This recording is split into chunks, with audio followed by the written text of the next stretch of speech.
இந்த வண்டி வந்து பார்த்தீங்கன்னா என்ன வண்டி அப்படின்னு கேட்டிங்கன்னா ஹோண்டாவில் வந்து பார்த்தீங்கன்னா SP 125. இந்த சீரீஸில் வந்து பார்த்தீங்கன்னா ரொம்பவே நிறைய வெஹிக்கிள்ஸை வந்து பார்த்தீங்கன்னா பர்ச்சேஸ் பண்ணியிருப்பாங்க. ஆனால் இந்த இடம் வந்து பார்த்தீங்கன்னா இப்போ வண்டி கீழே விழுந்ததுனால இந்த ஃபுட்ரெஸ்ட் வந்து பார்த்தீங்கன்னா பெண்ட் ஆகிடுச்சு. இந்த ஃபுட்ரெஸ்ட் பெண்ட் ஆனவுடனே நம்ம என்ன பண்ணுவோம்னா இன்கேஸ் யாருன்னா தெரியாதவங்க சுற்றியை போட்டு வேறு எதனா வந்து பார்த்தீங்கன்னா சுற்றி சம்டி இது மாதிரி எதனா போட்டு தட்டினீங்க அப்படின்னா இந்த இன்ஜின் கேஸ் உடஞ்சிருங்க. ஏன்னா இது வந்து கம்ப்ளீட்லி ஒரு இன்ஜின் கேஸில் தான் வந்து பார்த்தீங்கன்னா இதை வந்து அந்த போல்டு கொடுத்துருப்பாங்க.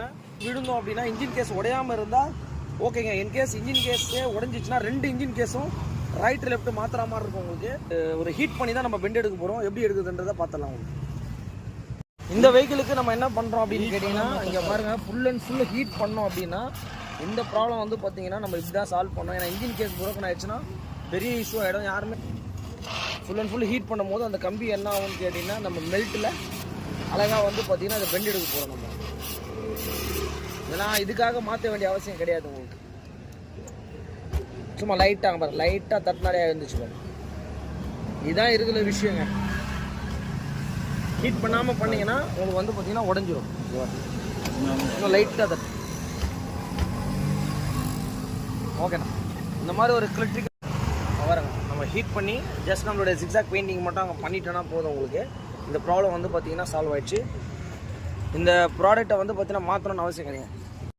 ஃபைனலி வந்து பார்த்தீங்கன்னா இப்போ இந்த ஃபுட்ரெஸ்ட்டை வந்து நம்ம பெண்ட் எடுத்துகிறோம். இந்த இடத்துல வந்து பெயிண்ட் மட்டும் போயிருக்கு. அதே மாதிரி இந்த பம்பரும் வந்து பார்த்தீங்கன்னா பெயிண்ட் போயிருக்கு. அதுக்கு ஒன்றும் இல்லை, இந்த மாதிரி ஒரு நைஸ் எம்மரிங்க அந்த மாதிரி போட்டு நம்ம ஃபைனலாக அந்த இடம் மட்டும் நம்ம தேய்ச்சோம் அப்படின்னா நம்ம பெயிண்ட் அடிக்கும்போது ரொம்ப க்ளீனாக ஆகிடும்.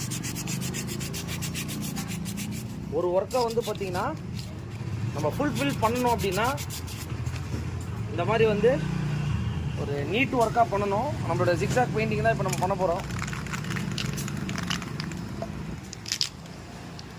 பாருங்க, இப்போ வந்து பார்த்தீங்கன்னா நம்ம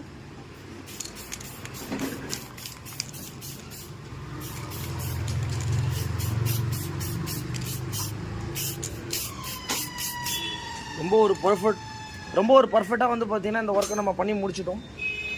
இது போலையும் பண்ணலாம்னு கேட்டிங்கன்னா இது போலையும் நம்ம ஒர்க் பண்ணலாம்.